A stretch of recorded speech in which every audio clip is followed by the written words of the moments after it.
Advertencia, este episodio fue creado con una finalidad únicamente informativa y en ningún momento se busca incitar al uso de drogas de ningún tipo. Se recomienda discreción al ver o escuchar este capítulo.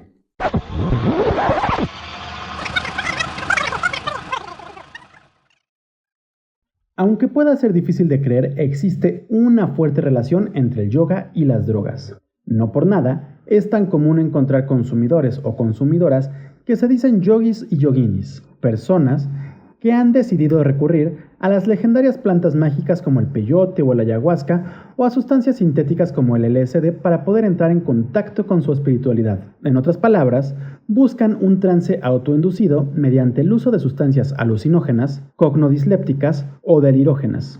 Un atajo eficiente y efectivo para alcanzar el samadhi o la iluminación. Es por eso que la masificación de las drogas recreativas llegó al mismo tiempo que el máximo boom del yoga en Occidente.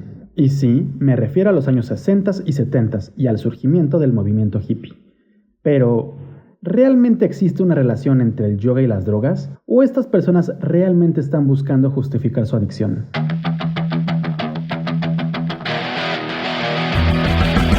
Yoga, una disciplina ancestral que se convirtió en uno de los negocios más lucrativos de la industria del fitness. ¿Cómo es que esta técnica antigua se convirtió en un negocio espiritual? ¿Realmente es yoga lo que practicamos hoy en día? ¿Qué chingados es el yoga? Yoga y más allá, un podcast en el que buscamos entender la evolución de la práctica de yoga desde su filosofía ancestral hasta la práctica postural contemporánea. Acompáñanos a profundizar en esta práctica, entender sus conceptos y desmenuzar su historia.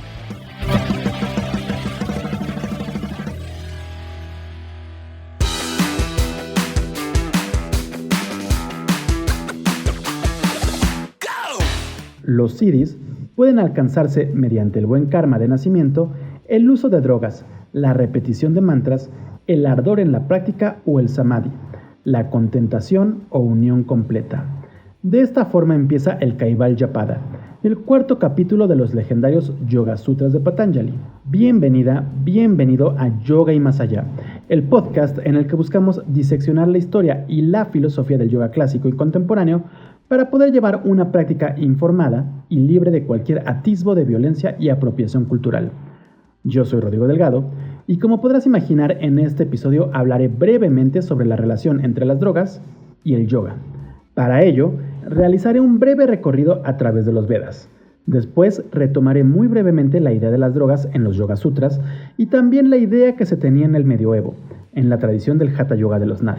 Haré un breve intermedio explicando la manera en la que estas sustancias pueden ayudar a desarrollar la espiritualidad, para ir cerrando con la manera en la que estas se permearon en los movimientos subculturales de los 60s y en cómo fue que estos tuvieron que ver con la masificación del yoga en Occidente. Habiendo dicho todo esto, es momento de empezar con este pequeño recorrido a través del yoga y las sustancias psicodélicas. Soma, la droga de los Vedas. Es el año 632 después de Ford. El mundo nunca fue lo mismo después de la Guerra de los 9 años que aconteció en el año 141, pues afectó a gran parte del planeta, colapsando la economía mundial. El Estado mundial decidió censurar todo lo que no le convenía, cerrando museos, eliminando libros y destruyendo monumentos. Las más grandes distracciones para la sociedad son el tenis superficial y el golf electromagnético, pues está prohibido crear cualquier otro juego que no esté lleno de tecnología. La humanidad ya no se reproduce de manera natural, sino que los humanos son creados y condicionados en centros especiales, donde se les moldea física y mentalmente para ejercer sus labores específicas. Las emociones están prácticamente prohibidas, por lo que las y los ciudadanos mundiales suelen consumir soma en grandes cantidades. Una droga que tiene todas las ventajas del cristianismo y el alcohol sin ninguno de sus efectos secundarios. Esto es el mundo que describe Aldous Huxley en su novela distópica Un Mundo Feliz. ¿Y esto qué tiene que ver con el yoga? Bueno, debes saber que Huxley se interesó fuertemente en el Vedantismo gracias a la Vedanta Society dirigida por Swami Parvavananda. En este momento es importante recalcar que no existe una evidencia física de la relación directa entre Huxley y la sociedad. Solo queda la palabra de Swami Parvavananda, pero sí se sabe que se interesó en el Vedanta gracias a su relación con Krishnamurti y los trabajos que publicó el mismo autor. El punto aquí es que Huxley se dedicó a estudiar los Vedas, o el Vedantismo, y dentro de las miles de páginas que componen los Vedas, hay una palabra que se repite ad infinitum, la palabra Soma. Hermoso Vayu, ven, para ti se han preparado estas gotas de Soma. Bebe de ellas, escucha nuestro llamado. Conociendo los días, con el juego de Soma derramado, los cantantes te glorifican. Vayu, con sus himnos de alabanza. Vayu, tu corriente penetrante sale hacia el adorador, extendiéndose lejos de la corriente de Soma. Estos, Indra Vayu, han sido derramados. Vengan por el bien de nuestras golosinas ofrecidas. Las gotas anhelan a ambos. Bien notáis las libaciones, Vayu e Indra, ricos en botín. Así que venid rápidamente hacia aquí. Vayu e Indra, venid a lo que el Soma, prensador, ha preparado. Pronto, héroes, así hago mi oración.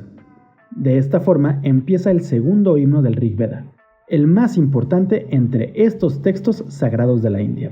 Y así como se habla de Soma en estos 6 versos, el texto menciona el Soma 1525 veces más, dando un total de 1529 menciones. En todas estas menciones, únicamente se habla de cómo es que los dioses y las personas más ilustres beben jugo de Soma y realizan fiestas de Soma, pero realmente nunca hablan de qué es o cómo se debe de preparar este jugo. De hecho, el texto nos da a entender que Soma es una sustancia, un dios y una planta, pero realmente no ahonda en lo que es como tal. Creo que es realmente importante mencionar que los Vedas canónicos realmente son textos larguísimos que consisten únicamente en alabanzas a los dioses antiguos. Y digo antiguos porque no son necesariamente los mismos dioses hindúes que conocemos hoy en día.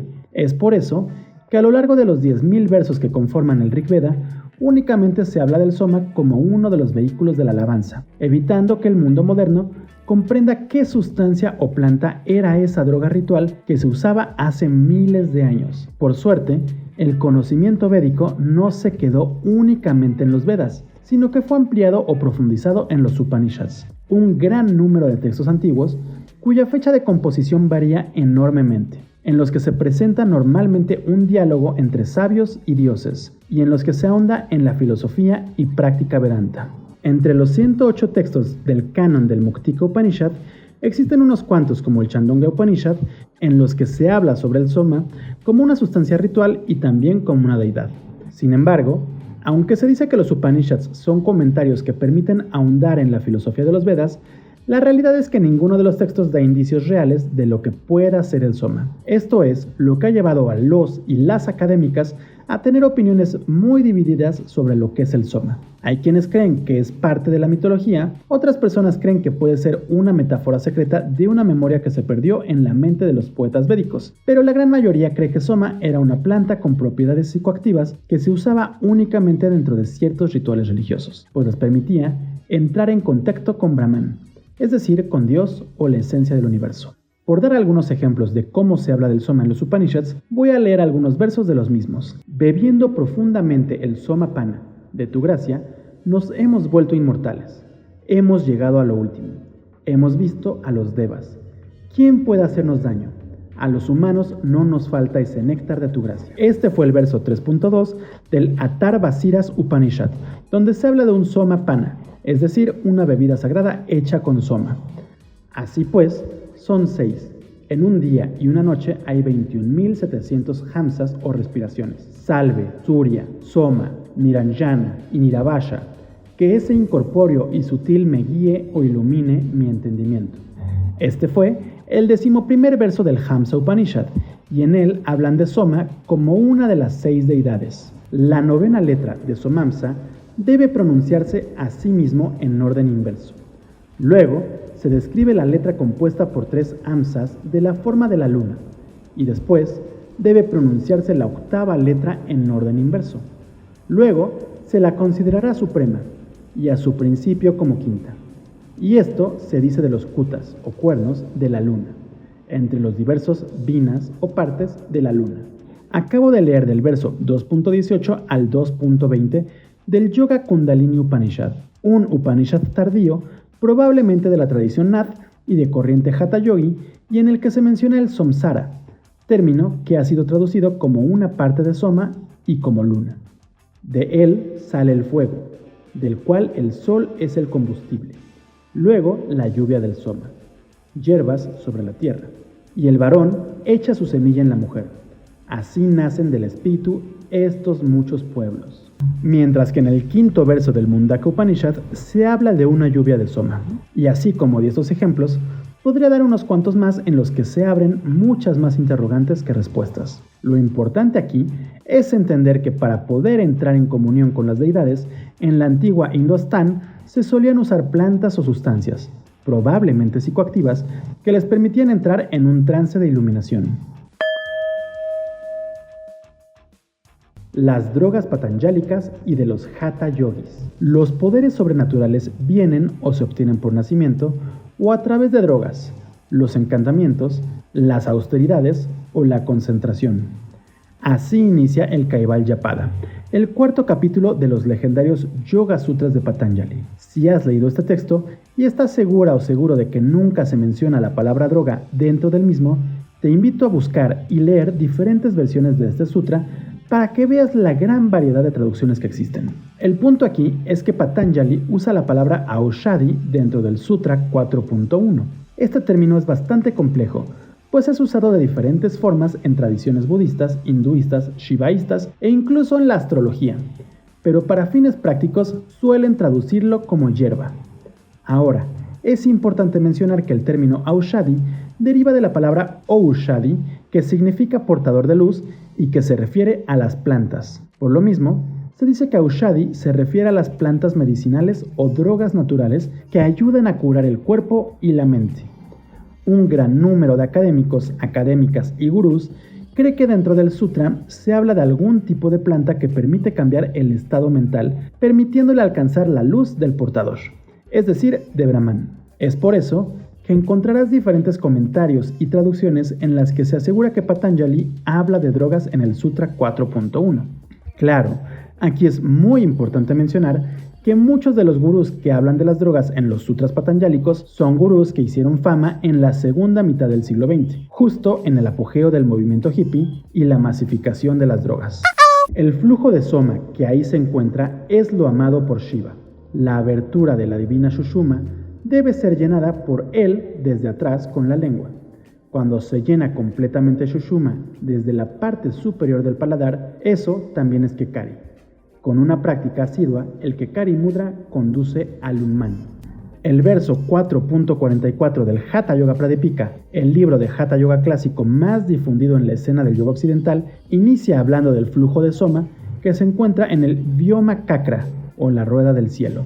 Esta se encuentra, de acuerdo a la ciencia del Kekari, misma que se empieza a describir en estos versos, en el entrecejo. Y hablando de la ciencia del Kekari, Adinata escribió el Kekari Vidaya, un compendio que busca profundizar en la ciencia detrás del Kekari Mudra. En este texto, el autor dice: se enseña que Kekadra es donde se ha declarado que está Kulyata. Oh diosa, ahí se describen 8 kalas de Soma. Oh, tú que eres adorado por los adeptos extremos. La primera es Amrita. Oh diosa, la segunda se llama Mandada. Luego están Pusa y Tusti, y Pusti y Rati, y Driti, y el octavo es Sasini. Todos son océanos del gran Amrita, y cuando el yogín apunta su lengua hacia ese lugar, entonces fluye ahí corriente óctuple del líquido helado. En el texto, Adinata usa el término Soma como un sinónimo del elixir Amrita. Amrita es un término que puede traducirse como inmortalidad, pero que suele usarse para referirse a un néctar o elixir que es usado desde el Rig Veda como un sinónimo de Soma. Entonces, Amrita es lo mismo que Soma, y en el Hatha Yoga medieval se sigue hablando de una planta o líquido probablemente psicoactivo llamado Soma. Sin embargo, en este texto se explica que la Amrita se encuentra dentro de nuestra cabeza, en un hueco que se encuentra prácticamente en el entrecejo.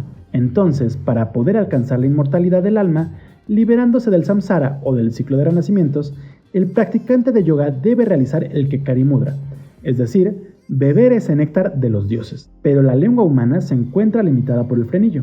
Por lo mismo, una parte muy importante del Kekari Mudra es cortarse gradualmente el frenillo a lo largo de 6 meses hasta poder llevar la lengua al espacio donde se encuentra el Amrita o Soma. Siguiendo con esta idea, el Hatha Ratnavali, otro manual de yoga medieval menos conocido que el Pradipika, dice que entre estos 3 nadis son de gran importancia, de los cuales uno es el más importante. Soma y Surya se encuentran en Ida y Pingala respectivamente. Así que continúa con la idea de que Soma se encuentra dentro del cuerpo. En este punto podríamos llegar a concluir que el Soma no era realmente una droga, pues en el Hatha Yoga se ahonda brevemente en el concepto, pero sin explicar realmente qué es el Soma. Y por la manera en la que hablan de él, podemos entender que no era realmente una sustancia alucinógena externa, sino que era parte del mismo cuerpo. Aún así, un gran número de investigadores e investigadoras siguen pensando que el Soma se fabrica con alguna planta psicoactiva de Indostán, y también hay quienes creen que podría ser la marihuana, pues esta es parte de algunos rituales de diferentes sectas shivaístas.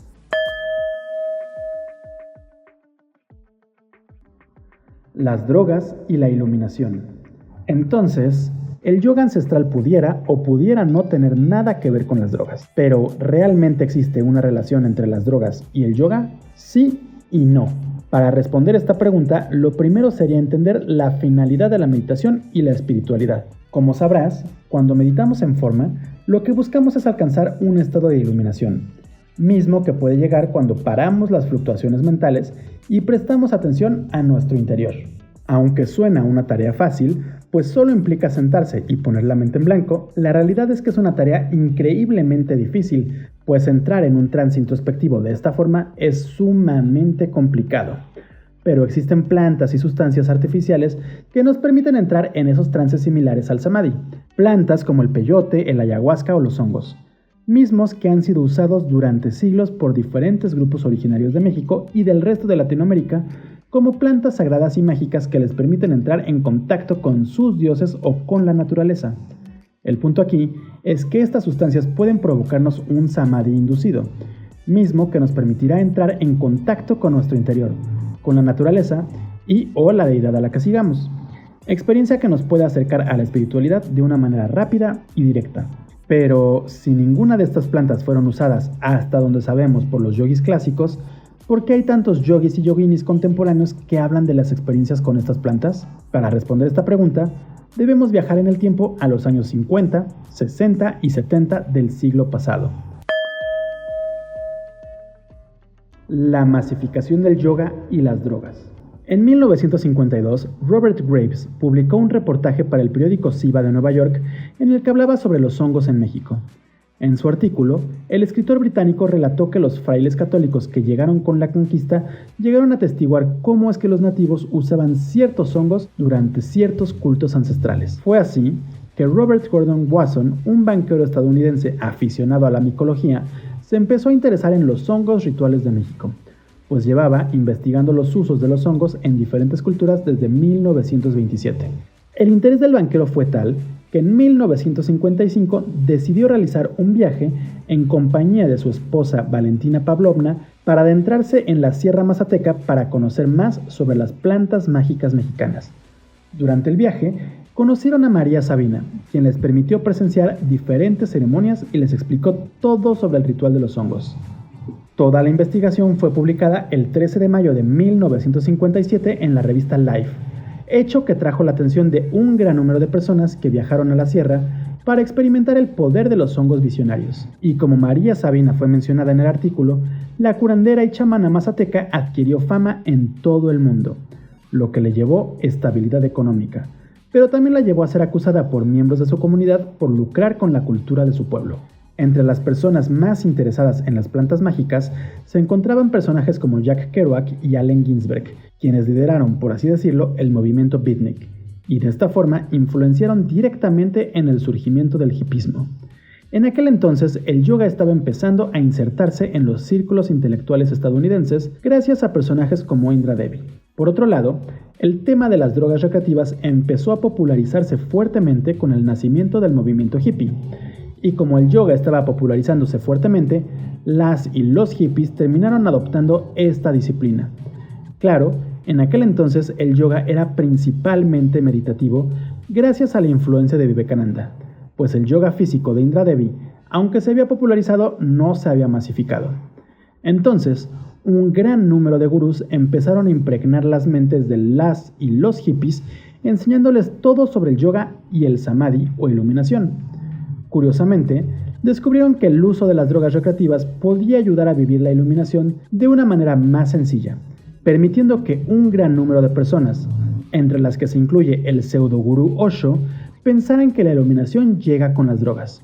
Idea que, aunque se ha olvidado a lo largo de los años, continúa presente en la mente de un gran número de practicantes de yoga contemporáneos y buscadores o buscadoras de la espiritualidad. Entonces, ¿realmente existe una relación entre el yoga y las drogas? No. Bueno, sí, pero no. Al final todo dependerá del punto de vista y de la traducción que decidamos leer. Recordemos que el sánscrito es un idioma muy complejo y por ende difícil de traducir.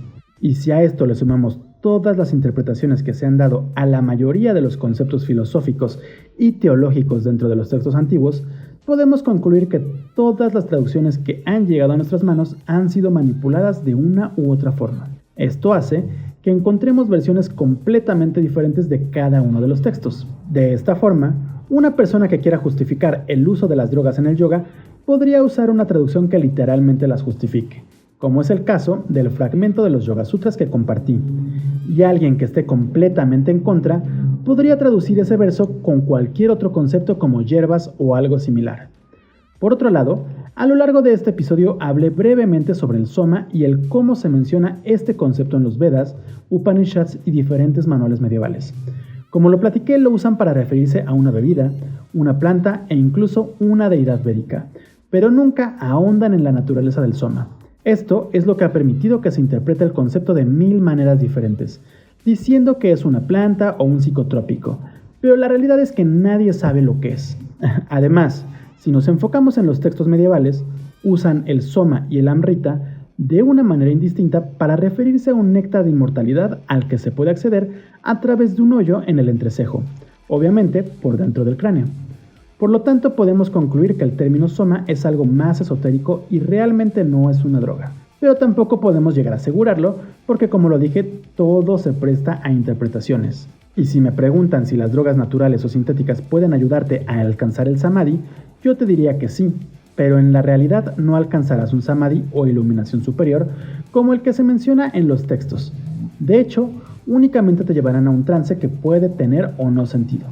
Y las plantas mágicas como el peyote o la ayahuasca podría decirte exactamente lo mismo, con la única diferencia de que el consumir estas plantas más allá de un viaje alucinógeno nos lleva a la apropiación cultural, pues estamos usando una planta sagrada para nuestra recreación, mientras que las culturas originarias lo usan para rituales sagrados y se preparan toda su vida para poder realizarlos. Sí, yo sé que los miembros de las mismas culturas son los que suelen realizar estos rituales sagrados para occidentales, pero ellos lo comercializan por necesidad y nosotros únicamente por ocio. Como conclusión, podríamos decir que la relación entre el yoga y las plantas mágicas o las drogas es muy ambigua, pues no existe realmente evidencia concreta de la misma, y que el uso de las mismas en la práctica espiritual contemporánea únicamente obedece a la manera en la que la querramos abordar. Eso sí, debemos estar conscientes que el uso de las drogas en nuestra práctica espiritual incurre directamente en la apropiación cultural. Por lo pronto, creo que cerraré el tema hasta aquí, invitándote a leer los textos clásicos y las diferentes interpretaciones que se han hecho sobre los mismos para entender mejor el tema y formarte tu propia idea sobre el mismo. Te recuerdo que con todo lo que mencioné no busco incitarte a usar alguna droga natural o sintética para mejorar tu experiencia espiritual. Por el contrario, creo que estas no se ajustan en nada a la práctica espiritual real. Y todo lo que mencioné fue únicamente con carácter informativo. Si quieres conocer más sobre la filosofía clásica y contemporánea del yoga, leer los textos clásicos en español y aprender todo sobre la práctica del yoga, te invito a visitar nuestra página web www.yoganidra.com.mx. También puedes seguirnos en nuestras redes sociales. Nos encuentras en Twitter, Facebook, Instagram, YouTube e incluso Pinterest como Yoga Nidra MX. Yo soy Rodrigo Delgado y te espero en el próximo episodio de Yoga y Más Allá. Hasta pronto.